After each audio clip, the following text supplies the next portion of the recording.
स्वागत है दोस्तों आप सभी का फिर से एक नई वीडियो में। तो दोस्तों आज का ये वीडियो झारखंड बोर्ड के क्लास 12 के सभी विद्यार्थी के लिए सबसे मोस्ट इम्पोर्टेंट वीडियो रहने वाला है, क्योंकि दोस्तों आज की इस वीडियो के माध्यम से हम लोग 7 फरवरी 2026 को फिजिक्स के पेपर के लिए सबसे मोस्ट वायरल 25 सबसे मोस्ट इम्पोर्टेंट एमसीक्यू क्वेश्चंस को आज की इस वीडियो के माध्यम से हम लोग सॉल्व करेंगे, जिसमें दोस्तों 100% जो आपको क्वेश्चंस है एग्जाम में डायरेक्ट देखने को मिलेगा।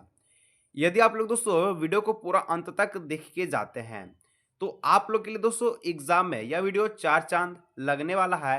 तो वीडियो को पूरा देखिएगा, दोस्तों के साथ शेयर जरूर से कीजिएगा। तो चलिए आज की इस वीडियो को शुरू करते हैं और झारखंड बोर्ड परीक्षा 2026 के लिए क्लास 12 फिजिक्स का 25 सबसे मोस्ट वायरल एमसीक्यू क्वेश्चंस को आज की इस वीडियो के माध्यम से हम लोग सॉल्व करते हैं। पहला क्वेश्चन दोस्तों आपसे कहता है कि टू चार्ज दो आपके पास चार्ज है, a sphere are separated by a distance D. मतलब कि दूरी आपका डी है, एक्स्ट्रा फोर्स एफ वन लगाता है ऑन ईच अदर। ठीक है, यानी कि जो एफ वन लगाता है दो चार्ज पर डिस्टेंस डी के रहते हुए, इफ द चार्ज जब दोस्तों चार्ज को आवेश को डबल कर दिया जाए और डिस्टेंस को जब जो है डबल कर दिया जाए तब आपका फोर्स क्या होगा। देखिए एक चीज आपको पता होना चाहिए, कुलॉम्स का नियम। कुलॉम्स का नियम आपसे क्या बोलता है कि एफ जो होता है 1/4 पाई, ठीक है, 1/4 पाई एप्सिलॉन नॉट। इसको हम लोग क्या लिख सकते हैं, ये आपका नियतांक है तो हम लोग इसको के लिख सकते हैं। ठीक है, तो सिंपल से हम लोग के लिखिएगा तो आपको ज़्यादा समय बचेगा। तो के Q1 Q2 by R square, ये आप सभी का होता है कि नहीं, कुलॉम का नियम होता है।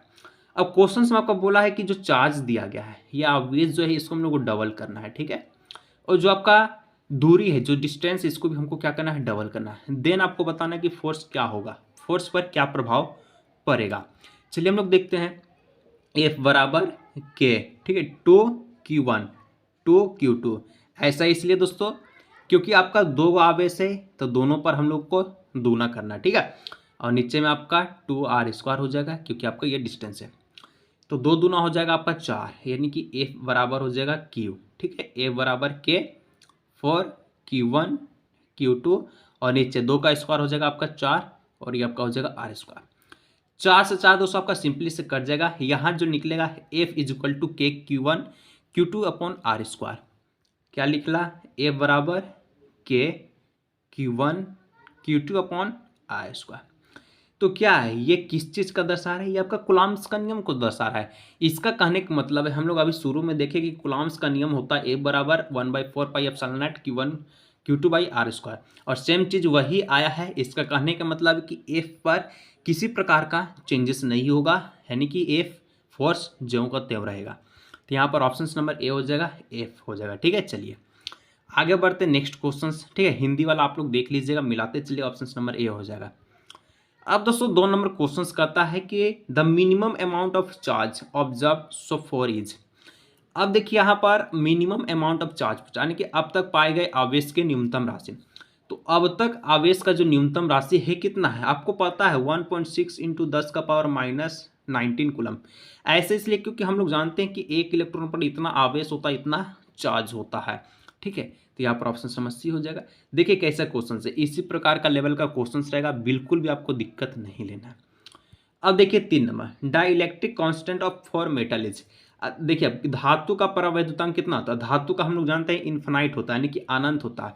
यदि दोस्तों आपका धातु का ना पूछ करके, ठीक है, निर्वात का पूछ दिया जाए, वैक्यूम का पूछ दिया जाए, तो वैक्यूम का आपको बोलिएगा कि एक होता है, कितना होता है, एक। लेकिन अधिकतर क्वेश्चंस आपका मेटल्स का पूछता है जिसका आंसर इन्फिनाइट होता है, तो इस प्रकार से अगर निर्वात का पूछेगा तो एक होगा। ठीक है, चलिए दोनों क्वेश्चन बता दिए हैं। 4 नंबर क्वेश्चन कि the capacitance of a parallel plates capacitor depends upon. देखिए अब कहता है कि जो कैपेसिटर्स होता है, ठीक है, हिंदी में क्या बोलता है कि समांतर पट्टिका संधारित्र की धारिता किस पर निर्भर करती है। तो जो धारिता है दोस्तों किस पर निर्भर करेगा, थिकनेस ऑफ प्लेट बिल्कुल नहीं, मास ऑफ द प्लेट बिल्कुल नहीं, डेंसिटी ऑफ द प्लेट बिल्कुल नहीं, एरिया ऑफ द प्लेट मतलब कि आप सभी का पट्टिका का क्षेत्रफल पर, ठीक है, जो कैपेसिटेंस ऑफ द पेरलर जब रहेगा, ठीक है, टू प्लेट्स पेरलर रहेगा, तो जो आपका कैपेसिटर जो होगा, संधारित्र जो होगा, आपका पट्टिका का क्षेत्रफल पर, एरिया ऑफ द प्लेट पर निर्भर करेगा, डिपेंड्स होगा। ठीक है, चलिए कोई दिक्कत है आप लोग नीचे जरूर से कीजिएगा कमेंट। एक और चीज़ बात दोस्तों, अगर आप लोग चाहते हैं कि बोर्ड एग्जाम में आप सभी का all subject physics, chemistry, math, biology में 95% आपका नंबर आए, तो दोस्तों आप सभी के लिए सबसे बेहतरीन सुनहरा मौका आ चुका है, क्योंकि आप सभी के लिए दोस्तों जेक बोर्ड के लिए बनाया गया है 2025 को लेकर सबसे बेस्ट गेस्ट पेपर, जो कि आप लोग स्क्रीन पर फोटो देख सकते हैं, जिसमें माँ सरस्वती को प्रार्थना करते हुए तो हल्का गेस्ट पेपर को रेडी किया गया है, जिसका दोस्तों प्राइस ओनली फॉर 99 है, जिसमें आपको हिंदी इंग्लिश दोनों मीडियम में है। न्यू पैटर्न पर आधारित गेस्ट पेपर है, एमसीक्यू के साथ सब्जेक्टिव है। किसी को दोस्तों ये गेस्ट पेपर चाहिए तो आपको क्या करना है, यहाँ जो नंबर जो दिख रहा है, ठीक है, इस नंबर पे आपको व्हाट्सअप करना है, ठीक है। व्हाट्सअप करने के बाद दोस्तों आपको क्यूआर पे पेमेंट करना है, कितना 99, और गेस्ट पेपर आपको व्हाट्सअप पर पीडीएफ के फॉर्म में ऑनलाइन दे दिया जाएगा, जो कि सबसे मोस्ट इंपॉर्टेंट रहने वाला। तो किसी को चाहिए तो इस नंबर पर जरूर से आप लोग व्हाट्सअप कीजिएगा। 5 number, in a Wheatstone bridge, ठीक है, if the battery and galvanometer ठीक है interchange, then the deflection in galvanometer will be. चलिए हम लोग देखते हैं हिंदी में क्या बोलता है, क्योंकि दोनों प्रकार के विद्यार्थी हैं। डियोस्टोन सेतु में यदि बैटरी और गैल्वेनोमीटर को आपस में बदल दिया जाए तो गैल्वेनोमीटर में विपेचन होगा। देखिए, अगर डियोस्टोन ब्रिज की बात किया जाए और इसमें, ठीक है, आपका बैटरी और गैल्वेनोमीटर को अगर आपस में बदलेंगे तो यहाँ पर किसी प्रकार का चेंज नहीं होगा, यानी कि नॉट चेंज होगा। ऑप्शन नंबर सी, ठीक है। चलिए आगे बढ़ते, नेक्स्ट क्वेश्चन 6 नंबर दोस्तों कहता है कि two coppers wires of the length L and 2L, ठीक है, have radius R and 2R respectively, the ratio of the specify resistance is. देखिए, अब एक चीज आपको याद रखना है, क्या याद रखना है, सबसे पहले हिंदी में पढ़ लीजिए। लंबाई L है और 2L है, तांबे की है, 2 तार की त्रिज्या दी गई है R और 2R है, इनके विशिष्ट प्रतिरोध का अनुपात क्या होगा। जब भी स्पेसिफाई रेजिस्टेंस की बात की जाए, जब भी स्पेसिफाई रेजिस्टेंस की बात की जाए, ठीक है, और सेम मेटल के रहे, यानी कि मेटल का अगर चीज रहे और स्पेसिफाई की बात किया जाए, तो हम लोग जानते हैं कि यहाँ पर किसी प्रकार का चेंजेस नहीं होगा, यानी कि जो रेशियो होगा 1:1 रेशियो का होगा, क्योंकि मेटल का है, ठीक है। स्पेसिफाई रेजिस्टेंस में अगर मेटल की बात किया जाए, दो चीज की वस्तु की बात किया जाए जो कि मेटल्स का हो, क्योंकि यहाँ पर देख सकते हैं तार किसका है, कॉपर का है, तांबा का तार है, ठीक है। तो कॉपर क्या है, एक मेटल है, और मेटल होने के कारण यहाँ पर स्पेसिफाई रेजिस्टेंस नहीं बदलेगा, इसलिए इसका जो रेशियो होगा 1:1 का हो जाएगा, ठीक है। चलिए इसके बाद आप लोग देख सकते हैं ऑप्शन नंबर सी हो जाएगा। नेक्स्ट क्वेश्चन के रूप में हम लोग 7 नंबर दोस्तों कहता है कि टू लॉन्ग्स पैरेलल वायर, ठीक है, each carrying a current of 1 ampere, ठीक है, same direction are the placed 1, ठीक है, meter apart, the force of the extraction them be. कहता है कि दो लंबे समानांतर तार, ठीक है, जिसमें से प्रत्येक में एक ही दिशा में 1 एम्पियर धारा प्रभावित हो रही है। यदि दोस्तों एक दूसरे से 1 मीटर की दूरी पर रखेंगे तो उसके बीच का आकर्षण बल। सबसे पहले तो हम लोग एक चीज जानते हैं, क्या जानते हैं, क्वेश्चन ऐसे भी पूछता है, यदि आपके पास 2 गो पैरेलल वायर है, ठीक है, 2 गो समानांतर तार है, तो एक दिशा में करंट को फॉलो कर रहा है, ठीक है, करंट को क्या कर रहा है, तो एक दिशा में आपका फॉलो कर रहा है। तो इससे एक और क्वेश्चन पूछता है कि इसमें आपका अट्रैक्शन होगा कि डिस्ट्रैक्शन होगा। तो यदि एक ही दिशा में करंट जब भी फॉलो करे, ठीक है, तो इसका अट्रैक्शन होता है, और जल्दी डिफरेंस यानी अपोजिट दिशा में, अपोजिट डायरेक्शन में जब करंट फॉलो करता है, ये आपका डिस्ट्रैक्शन होता है, अट्रैक्शन नहीं होता है। तो यहाँ अट्रैक्शन की बात किया जाए और इसका जो करेक्ट आंसर हो जाएगा ऑप्शन नंबर ए, 2 × 10⁻7 न्यूटन पर मीटर, यानी ऑप्शन नंबर ए, क्योंकि इस एक ही दिशा में क्या कर रहा है, तो गति कर रहा है, चलिए जा रहा है, ठीक है, फ्लो हो रहा है। इसके बाद 8 number, the relation between magnetic field dipoles moment and torques, चुंबकीय क्षेत्र द्विध्रुव तथा बल आघूर्ण का संबंध होगा। हम लोग जानते हैं, क्या जानते हैं, कि जो टॉर्क होता है, ठीक है, जो टॉर्क होता है, टॉर्क, ठीक है, उसका जो वेक्टर होता है वो आप सभी का किसका वेक्टर के बराबर होता है, m इंटू, ठीक है, m क्रॉस b वेक्टर के बराबर होता है, यानी ऑप्शन नंबर बी इसका हो जाएगा बिल्कुल सटीक आंसर। चलिए इसके बाद आप लोग देख सकते हैं 9 नंबर, कि the magnetic lines of a force inside a bar magnet. यदि दोस्तों चुंबक छड़ के अंदर की बात की जाए, ठीक है, क्या बात की जाए, एक छड़ चुंबक के अंदर चुंबकीय बल रेखाएं की बात की जाए, ठीक है, यही हिंदी हुआ, इसका मीनिंग आप लोग देख सकते हैं, एक छड़ चुंबक के अंदर चुंबकीय बल रेखाएं। तो जब भी अगर अंदर की बात की जाए, सबसे पहले आप लोग डायग्राम समझिए, ठीक है, ये आपका चुंबक है जिसमें एन है, ये आपका शॉर्ट है। यदि दोस्तों आउटसाइड की बात की जाए, आउटसाइड मतलब बाहर से, तो बाहर से नॉर्थ से लेकर साउथ तक ये गति करेगा, जाएगा। यदि दोस्तों अंदर इन साइड की बात की जाए, इन साइड की बात की जाए तो यहाँ पर ये जो है एस से लेकर एन तक, यानी कि अंदर से जाएगा एस से एन तक। ध्रुव एस से लेकर एन तक, यानी कि एस पोल से N pole of the magnet. Option number D इसका हो जाएगा बिल्कुल सही आंसर। ठीक है, यदि आउटसाइड की बात की जाए तो आप लोग बताइए कि बार मैग्नेट किस प्रकार से फॉलो करेगा, आप लोग नीचे कमेंट करके बताइए। छह चुंबक अंदर की ओर, चुंबक के एस ध्रुव से एन ध्रुव तक होती है। ठीक है, 10 नंबर कि द डायरेक्शन ऑफ, ठीक है, insert current is the determined by. कहता है दोस्तों कि प्रेरित धारा की दिशा निर्धारित की जाती है। तो प्रेरित धारा की दिशा हम लोग जानते हैं कि लेंज के नियम और फ्लेमिंग के दाएं हाथ के नियम से। इसका मतलब कि ऑप्शन नंबर सी हो जाएगा, Lenz law and Fleming right hand rule से क्या कहता है, तो ये निकाला जाता है। ठीक है, चलिए आगे बढ़ते हैं। Next question 11 number.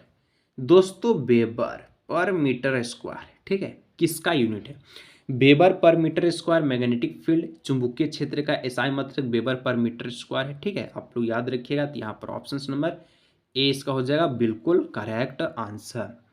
चलिए ठीक है, अभी बहुत क्वेश्चंस आपको देखना है, इसलिए सब्र बना कर रखिए और एग्जाम में आप लोग अच्छे नंबर लाएंगे, क्योंकि आपको यहाँ से पता चल जाएगा सारा चीज़ कि एग्जाम में क्वेश्चंस रिपीट करता है कि नहीं। ठीक है, 12 नंबर एनर्जी, ठीक है, dissipated in LCR circuit is in.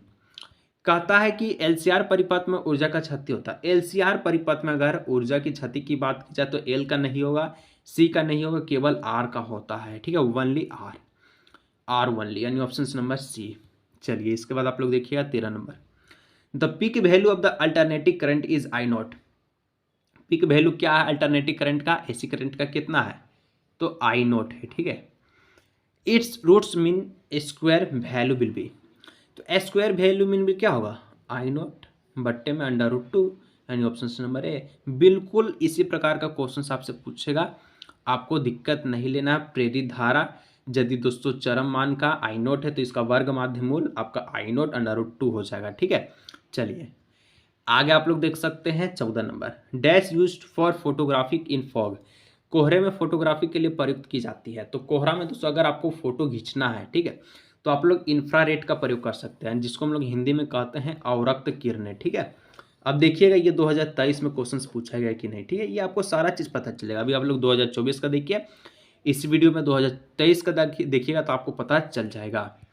15 number, the energy in an electromagnetic wave is.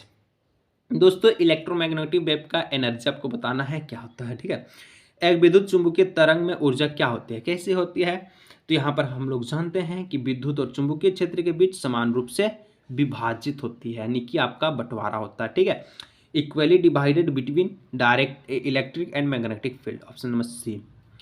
आगे आप लोग देखिएगा next question 16 number. A virtual image larger than the object is a form in. दोस्तों यदि अगर आपसे पूछा जाए वस्तु से बड़ा आभासी प्रतिबिंब कौन बनाता है, कनकेव मिरर, जिसको हम लोग हिंदी में अवतल दर्पण कहते हैं। ऑप्शन नंबर 20 का हो जाएगा बिल्कुल सटीक आंसर।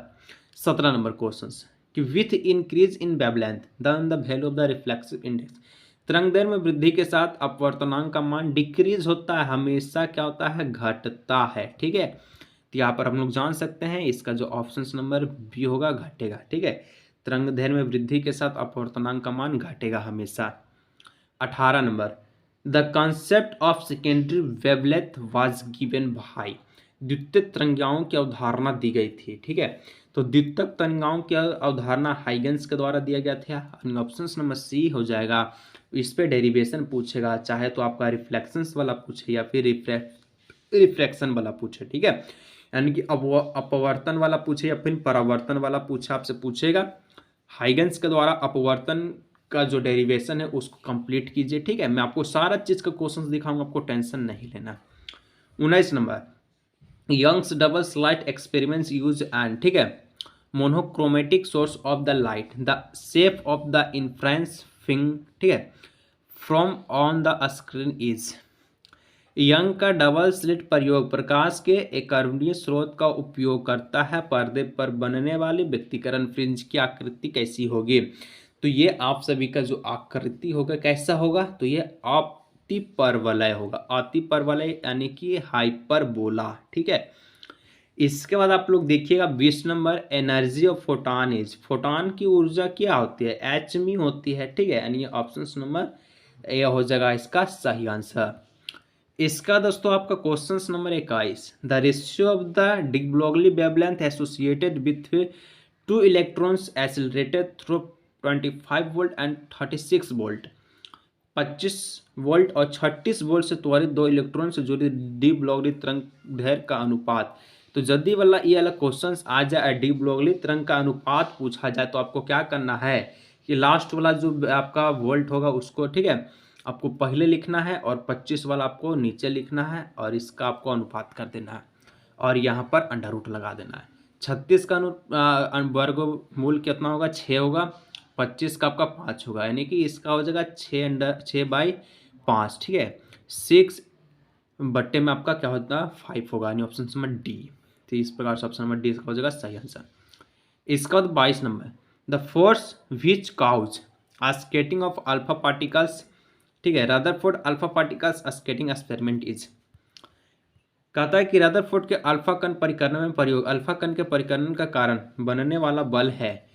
तो अल्फा कण के जो है कारण जो बल बनता है उसको हम लोग कहते हैं न्यूक्लियर फोर्स, ठीक है, यानी कि नाभिकीय बल। इसका जो ऑप्शन नंबर डी है बिल्कुल करेक्ट आंसर हो जाएगा। 23 number question, if a radioactive atoms, ठीक है, emits a beta particle then its atomic mass. यदि कोई रेडियोधर्मी परमाणु बीटा कण उत्सर्जित करता है तो उसका परमाणु द्रव्यमान होगा। यदि दोस्तों रेडियो एक्टिव की बात किया जाए और बीटा पार्टिकल्स जो आपका उत्सर्जित इमिट्स की बात की जाए, तो हमेशा आप लोग एक चीज़ याद रखिएगा, यह कभी भी चेंज नहीं होगा, यानी कि रिमेन्स अनचेंज, ठीक है, कभी भी नहीं बदलेगा। Option number B. आगे आप लोग देखिएगा 24 number, in a P type semiconductor what kinds of, ठीक है, इम्प्योरिटी इज फाउंड। कहता है दोस्तों कि पी टाइप अर्धचालक में कैसी अशुद्धि पाई जाती है। तो सेमीकंडक्टर दो प्रकार के होते हैं, एक पी टाइप, ठीक है, एक आपका एन टाइप। पी टाइप में यदि अगर आपका इम्प्योरिटीज फाउंड तो कितना, वैलेंसी इसका 3 होगा। कितना होगा वैलेंसी, पी टाइप में 3 होता है। एन टाइप की बात की जाए तो 5 होगा। पी टाइप पूछा है वैलेंसी 3 होगा, एन टाइप पूछता तो वैलेंसी इसका 5 होता, यानी कि 3 की संयोजकता। इसका आप लोग देखिएगा next question 25 number, the width of forbidden band is maximum 4, ठीक है, वर्जित बैंड की चौड़ाई अधिकतम होती है। तो वर्जित बैंड का चौड़ाई अगर बात की जाए तो ये हमेशा नॉन कंडक्टर के लिए, अचालकों के लिए होता है, ठीक है।